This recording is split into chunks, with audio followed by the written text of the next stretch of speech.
All right, so now we're at video number four of the five videos we're going to make on constructivism.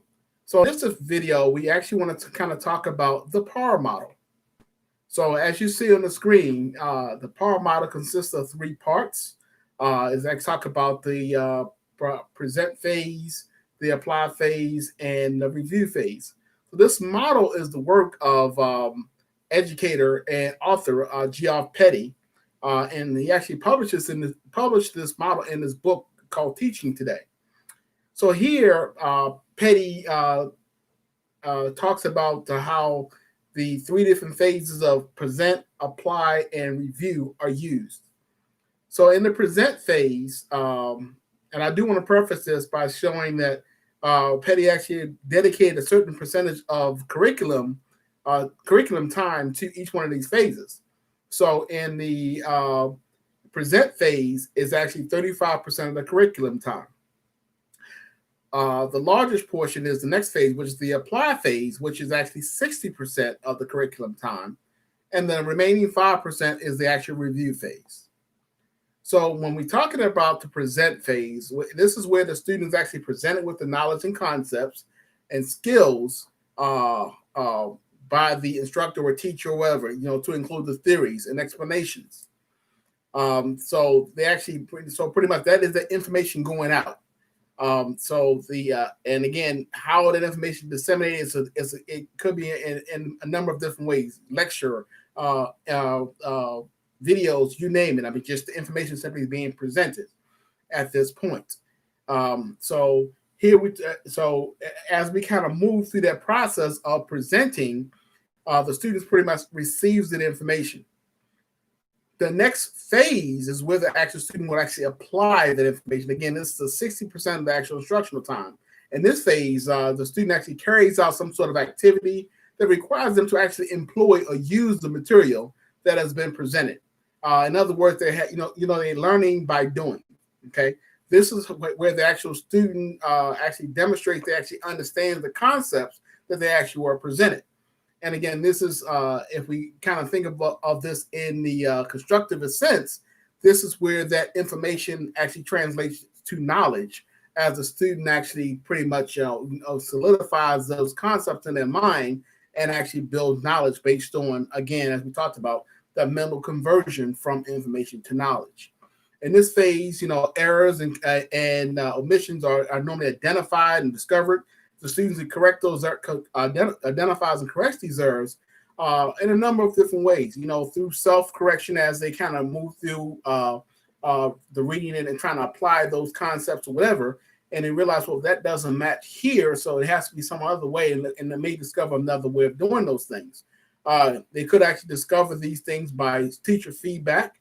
Again, so if the teacher's observing and the student actually, has a omission or a misconception about a certain amount of piece of material, this is where the teacher kind of can give them that feedback, and the student can actually fix their actual perception of the material, whatever, before it actually becomes solid knowledge. Then they actually apply and then makes those corrections with the information. Okay.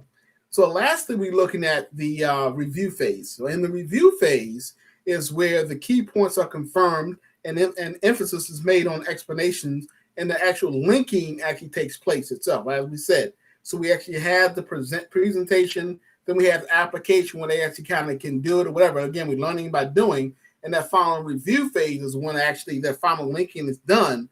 And our model, once a student moves through that complete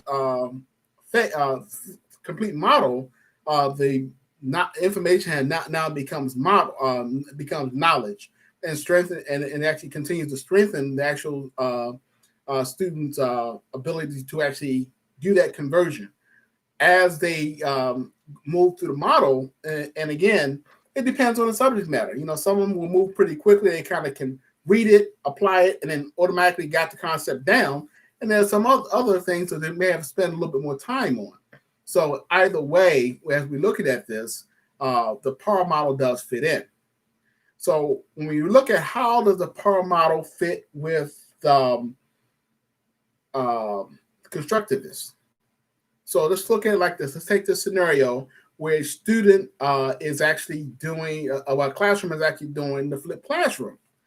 So following our PAR model example, in the flipped classroom, the teacher would pretty much, present the information. In this case, the student actually reads the information before they come to class or whatever, at a designated time in class or whatever, and then actually, read or review the information. And again, as we talked about, this information could be a video that the teacher made, some web references, some textbook references, things like that, that pretty much lays the concept. So now the student then comes into the class, or actually move from the reading area over to the apply area in the classroom itself, and actually spends time actually either doing worksheets, word problems, you name it, experiments or whatever. So they're actually applying what they actually learned or whatever.